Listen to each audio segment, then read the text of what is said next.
ক্যালিফোর্নিয়ার লস অ্যাঞ্জেলসের বাসিন্দা ৬৪ বছর বয়সী ডেভিড স্টেইনার পেশায় ছিলেন টেক্সাসের বর্জ্য ব্যবস্থাপনার একজন নির্বাহী কর্মকর্তা। প্যালিশেডে যখন দ্রুত গতিতে ছড়িয়ে পড়তে শুরু করে দাবানল, তখন প্রাণ বাঁচাতে বাড়ি ছেড়ে সপরিবারে ঠাঁই নেন নিরাপদ আশ্রয়ে।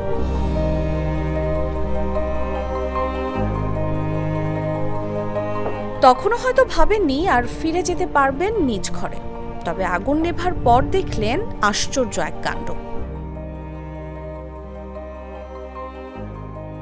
দাবানলে যখন ছারখার চারদিক, আগুনের লেলিহান শিখাকে হার মানিয়ে অলৌকিকভাবে তখনও ঠায় দাঁড়িয়ে আছে প্যালিশেডের ম্যালিবো এলাকার এই বাড়িটি। আশপাশে সব বাড়ি পুড়ে ছাই হলেও পুরোপুরি অক্ষত রয়েছে ডেভিডের বাড়ি।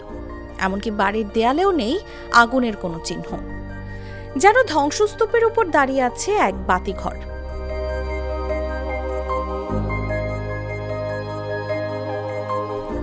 বাড়ির মালিক ডেভিড স্টেইনার বলেন, ম্যালিবুতে দাবানল ছড়ানো শুরু করলে কোনো মতে বাড়ি ছেড়ে বেরিয়ে আসি আমরা। এরপর বাড়ির চারপাশে আগুন ছড়িয়ে পড়ার বেশ কিছু ছবি ও ভিডিও বার্তা পাই।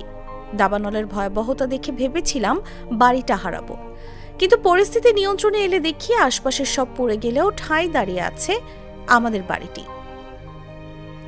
এটি অলৌকিক ঘটনা ছাড়া আর কি হতে পারে?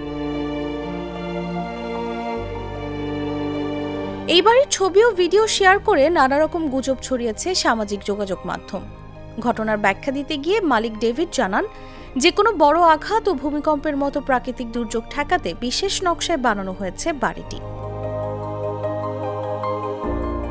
অগ্নি প্রতিরোধক ছাদের পাশাপাশি নিরেট পাথর ও জোরালো প্রলেপে তৈরি বাড়ির দেয়াল।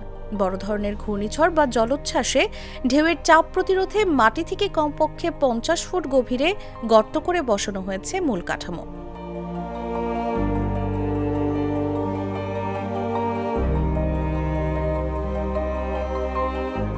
এমন ঘটনায় খুশিতে আত্মহারা ডেভিড ও তার পরিবার।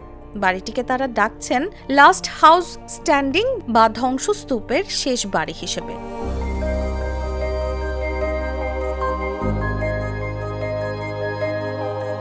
তাসলিমা তিথি, জাগো নিউজ।